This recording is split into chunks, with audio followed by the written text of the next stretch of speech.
Hello everyone and welcome back to my channel. आज की इस वीडियो में हम पढ़ेंगे pharmaceutical inorganic chemistry. Lecture number 21 है फार्मास्यूटिकल इनऑर्गेनिक केमिस्ट्री का। इसमें हम पढ़ेंगे एंटी माइक्रोबियल्स कैटेगरी में कुछ कंपाउंड्स आते हैं, कुछ एग्जांपल्स हैं उनके बारे में। So before start the video make sure that you hit that subscribe button, press that bell notification so that will get all the notification from this channel. चलिए स्टार्ट करते हैं कंपाउंड नंबर फर्स्ट से, जिसका नाम है potassium permanganate.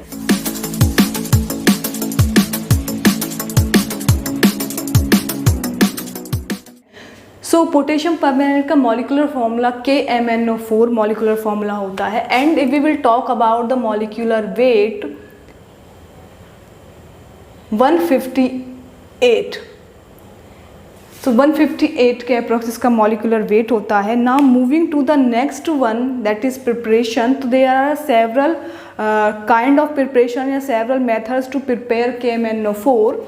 सो first method से हम start करेंगे। KMnO4 is prepared by heating potassium hydroxide with manganese dioxide in presence of air और an oxidising agent such as potassium nitrate और potassium chlorate. So we will talk about the method of preparation. Number first method है KMnO4 को prepare करने का। KMnO4 prepare किया जाता है heat करके, किसको, पोटेशियम हाइड्रोक्साइड को, किसके साथ, with manganese dioxide in the presence, किसकी प्रेजेंस में, एयर की प्रेजेंस में या फिर किसी ऑक्सीडाइजिंग एजेंट के प्रेजेंस में, जैसे कि पोटेशियम नाइट्रेट और potassium chlorate. These are some examples of oxidizing agent. इनकी प्रेजेंस में ये रिएक्शन कराई जाती है। और किन किन के बीच रिएक्शन कराई जाती है? Potassium hydroxide with manganese dioxide.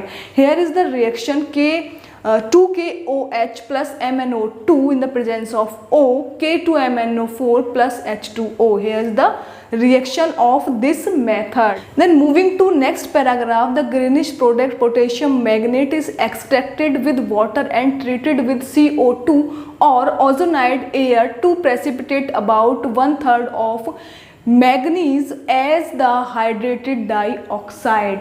Next paragraph में इसमें क्या है कि जो ग्रीनिश प्रोडक्ट ऑब्टेन आउट हुआ है पोटेशियम मैग्नेट, वो एक्सट्रैक्ट किया जाएगा विद वाटर एंड ट्रीट किया जाएगा उसको विद CO2 और ओजोनाइड एयर टू प्रेसिपिटेट करने के लिए अबाउट 1/3 लगभग 1/3 किसके, of manganese as the hydrated dioxide. किसकी तरह से? एज द हाइड्रेटेड डाइऑक्साइड की तरह से।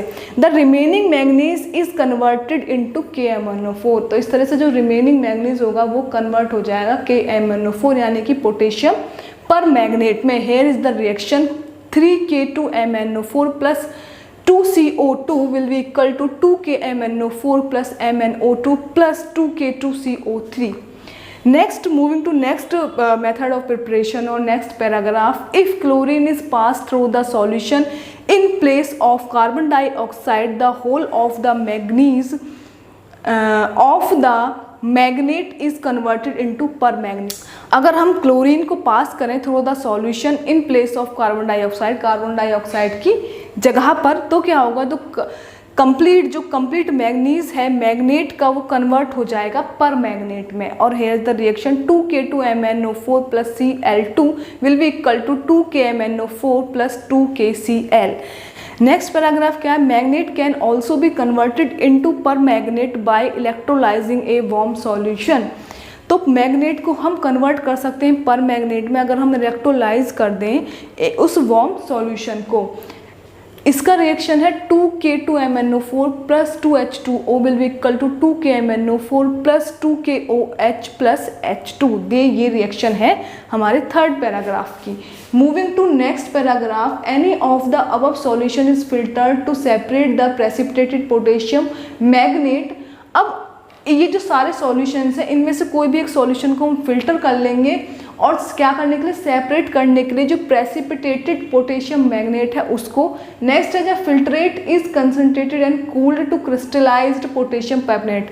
और जो हमारा फिल्ट्रेट जो हमको मिला है उसको हम कंसनट्रेट कर लेंगे और कूल कर लेंगे so that we can easily crystallise in potassium permanganate या crystallise as potassium permanganate. This is the complete method of preparation of potassium permanganate. Basically जो फर्स्ट स्टेप है ये सभी के लिए एक जैसा है, लेकिन जो नीचे जो स्टेप है यानी को फिल्टर्ड आउट करने के लिए या फिर पोटेशियम परमैंगनेट में जो हमारे रिएक्शन के बाद जो हमको मिला है उसको कन्वर्ट करने के लिए, तो वो डिफरेंट टाइप ऑफ प्रोसीजर्स हैं, तो आप कोई सा भी अप्लाई कर सकते हैं। आफ्टर दैट आप फिल्ट्रेट को कंसनट्रेट करके और उसको क्रिस्टल में चेंज करके पोटेशियम परमैंगनेट आपको मिल जाएगा। Moving to the physical properties of KMnO4 यानी कि potassium permanganate, it occurs as odourless dark purple और ऑलमोस्ट ब्लैक प्रिज्मेटिक क्रिस्टल्स और ग्रैन्युलर पाउडर ऑब्टेन आउट होता है। इसका क्या प्रॉपर्टीज होती हैं, फिजिकली कैसा होता है, ये होता है ऑर्डरलेस डार्क पर्पल कलर का या फिर लगभग ब्लैक कलर का प्रिज्मेटिक, प्रिज्म शाइन आप कह सकते हो, प्रिज्म में से शाइन आती है, इस तरह के क्रिस्टल्स या फिर ग्रैन्युलर पाउडर में ऑब्टेन आउट होता है after reaction. It decomposes with a risk of explosion in contact with certain organic substances. इसका रिस्क क्या होता है कि ये डिकम्पोज जब होता है तो एक रिस्क होता है कि कुछ सर्टेन ऑर्गेनिक सब्सटेंसेस के कांटेक्ट में आकर डिकम्पोज हो रहा है तो एक्सप्लोजन के चांसेस बढ़ जाते हैं। That is the risk factor of this component. It is sweet and astringent after taste. If we are testing this potassium permanganate, तो we will feel like after tasting this compound we will feel sweet taste और kind of astringent taste हम feel करते हैं, वो इसका एक physical property है as per test. अब आगे क्या है, stable in air, decomposes at about 250 degree Celsius with evolution of oxygen. Stable रहता है एयर में लेकिन 240 डिग्री सेल्सियस पर ये डिकम्पोज हो जाता है with the evolution of oxygen. It is soluble in water, soluble होता है it is soluble in water, soluble होता है वाटर में। टेस्टेड फॉर प्योरिटी, यानी कि कौन कौन से टेस्ट हैं जो हम अप्लाई करके we can easily check out the purity, as well as we can easily check out कि इधर ये पोटेशियम परमैंगनेट ही ऑब्टेन आउट हुआ है या कोई और कंपाउंड तो नहीं बन गया है। तो test for purity is chloride and sulphate, colour of solution in water in soluble water in soluble matters. तो these are some tested these are some tests which we apply, which we do for checking the purity of this component. तो chloride है, sulfate है, color of solution से we can easily find out, we will mix that compound यानी कि potassium permanganate, तो we can easily find out by the color of that particular solution कि ये potassium permanganate है या नहीं है। next है water insoluble matters से हम easily find out कर सकते हैं। इनकम्पैटिबिलिटीज़ क्या है, यानी कौन कौन से ऐसे कंपाउंड्स हैं जिनके साथ ये इनकम्पैटिबल है। It is incompatible with iodides, bromides, alcohol, hydrochloric acid, charcoal, organic substances such as iodides, bromides, alcohol, hydrochloric acid, charcoal और ऑर्गेनिक सब्सटेंस, इन सब के साथ इनकम्पैटिबल है। यानी कि अगर हम कोई यूज़ करते हुए अगर पोटेशियम परमैंगनेट को अगर हम कोई प्रिपरेशन बना रहे हैं तो we should take care that कि हम पोटेशियम परमैंगनेट अगर हम ले रहे हैं तो इन कंपाउंड्स के साथ उसको मिक्स ना करें, बिकॉज चांसेस ऑफ एक्सप्लोजन में इंक्रीज, डिकम्पोज हो सकता है, एक्सप्लोजन हो सकता है, तो वो हमको ध्यान में रखना है। तो इनकम्पैटिबिलिटीज़ यहाँ पे मेंशन की गई हैं। यूजेस क्या है, as disinfectant, astringent, anti infective, bactericidal solution are use to clean ulcer as a wet dressing. Disinfectant की तरह यूज़ कर सकते हैं, एस्ट्रिजेंट की तरह यूज़ कर सकते हैं, एंटी इन्फेक्टिव की तरह यूज़ कर सकते हैं, बैक्टीरियासाइडल की तरह यूज़ कर सकते हैं। सॉल्यूशंस को हम यूज़ करते हैं टू क्लीन द अल्सर, जख्म को क्लीन करने के लिए, अल्सर्स को क्लीन करने के लिए, और as a wet dressing, dressing में भी हम किसी अल्सर की ड्रेसिंग में या कोई जख्म हो गया है उसको हील करने के लिए हम अगर ड्रेसिंग करते हैं तो उस ड्रेसिंग में भी हम इसका जो सॉल्यूशन है हम यूज़ कर सकते हैं, वेट ड्रेसिंग उसको बोलते हैं। सो दीज आर सम आप कह सकते हो मेथड ऑफ प्रिपरेशन यहाँ पे थी पोटेशियम परमैंगनेट की, उसका यूजेस क्या है और उसके बारे में अदर चीज़ें वो मैंने एक्सप्लेन कर दी हैं। In the next slide of this video I will explain about boric acid, that the second example of anti microbial category. इससे नेक्स्ट स्लाइड में वो मैं आपको एक्सप्लेन करूँगी। Now moving to next compound of this category जिसका नाम है boric acid. So boric acid का molecular formula H3BO3 and molecular weight is 61.83। It is an acid containing antiviral, antifungal and antiseptic properties. क्योंकि इसी category में हम पढ़ रहे हैं इसको, एंटी माइक्रोबियल कैटेगरी में, तो ऑब्वियस सी बात है एंटी वायरल, एंटी फंगल और एंटीसेप्टिक प्रॉपर्टीज़ की होंगी ही होंगी। Now we will talk about the preparation. One of the simplest method of preparing boric acid is by reacting borax with any mineral acid, hydrochloric acid for instance. तो अगर हम easiest method क्या है, अगर हम बोरिक एसिड को prepare करना चाह रहे हैं तो सिंपलेस्ट मेथड है, अगर हम बोरेक्स की रिएक्शन किसी भी मिनरल एसिड से करा दें तो we will get the boric acid. Here the reaction Na2B4O7 into 10H2O plus 2HCl will be equal to 4H3BO3 यानी कि boric acid plus 5H2O plus 2NaCl. This is the reaction of the preparation method of boric acid. Moving to the properties, it occurs as a white crystalline solid that is fairly soluble in water. ये obtain out होता है after reaction एक white crystalline solid के तौर पे और Fairlie soluble होता है ये वाटर में।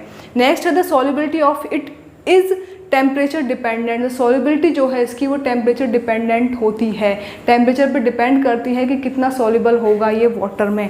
यूजेस की अगर हम बात करें तो इसका एंटी माइक्रोबियल की तरह हम यूज़ कर सकते हैं, यानी कि एंटी वायरल, एंटी फंगल और एंटीसेप्टिक प्रॉपर्टीज़ में होती हैं। तो it also use as a anti viral, anti fungal and antiseptic की तरह हम इसको यूज़ करेंगे। नेक्स्ट क्या है, use to preserve grains like wheat and rice, यानी कि जो अनाज होता है, गेहूं या फिर आप चावल कह लीजिए, उनको भी प्रिजर्व करने के लिए काम आता है बोरिक एसिड। नेक्स्ट क्या है, use to neutralize the active hydrofluoric acid, use होता है न्यूट्रलाइज करने के लिए एक्टिव हाइड्रोफ्लोरिक एसिड को। नेक्स्ट है use in the manufacturing of textile fibre glass manufacturing, textile fibre glass की मैन्युफैक्चरिंग में भी बोरिक एसिड यूज़ किया जाता है। Other than these usages it is also use in the jewellery, आप कह सकते हो ज्वेलरी बिजनेस में या ज्वेलरी मैन्युफैक्चरिंग में भी बोरिक एसिड का यूज़ किया जाता है।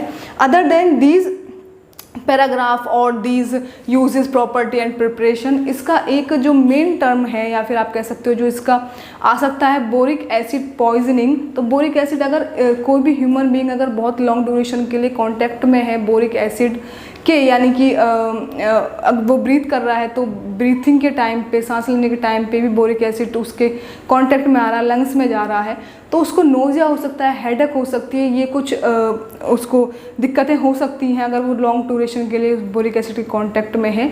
एक पॉइजनिंग का काम कर सकता है boric acid.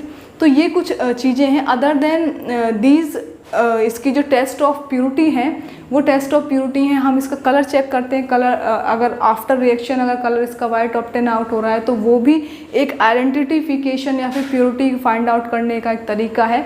Other than that जो सारे टेस्ट फॉर प्योरिटी जो हमने प्रीवियस कंपाउंड में बताए हैं वही सभी एप्लीकेबल यहाँ पे होंगे। हम क्लोराइड का टेस्ट कर सकते हैं, हम फाइंड आउट कर सकते हैं क्लोराइड का टेस्ट लगाकर कि इवन इसमें क्लोराइड की तो इम्प्योरिटीज़ नहीं है या फिर सल्फेट की तो इम्प्योरिटीज़ नहीं है, हैवी मेटल्स की तो इम्प्योरिटी नहीं है, ये सारी चीज़ें हम फाइंड आउट कर सकते हैं टेस्ट फॉर प्योरिटी में। तो वो सब चीज़ें सेम थी तो इसलिए मैंने यहाँ पे मेंशन नहीं किया है उनका क्या ही अर्थ बनता है यहाँ पे मेंशन करने का, तो वो सेम आप प्रीवियस जो कंपाउंड्स में टेस्ट फॉर प्योरिटीज़ हैं वो आप यहाँ पे लिख सकते हैं। तो this is it for boric acid, also उसका preparation properties, uses and boric acid poisoning. Before ending this video I would like to share one thing to you that we are completing 25,000 subscriber on this channel. So thank you for subscribing, thank you for watching my videos, thank you for appreciating my efforts, thank you very much. I am always grateful to you guys, and this is it for today's video. Hope you like this video, and if you do then don't forget to like, comment, share and subscribe to my both channels. Second channel का link भी description box में आपको मिल जाएगा. If you wanted to check that out then you can check, and thank you for watching this and thank you for your all love and support.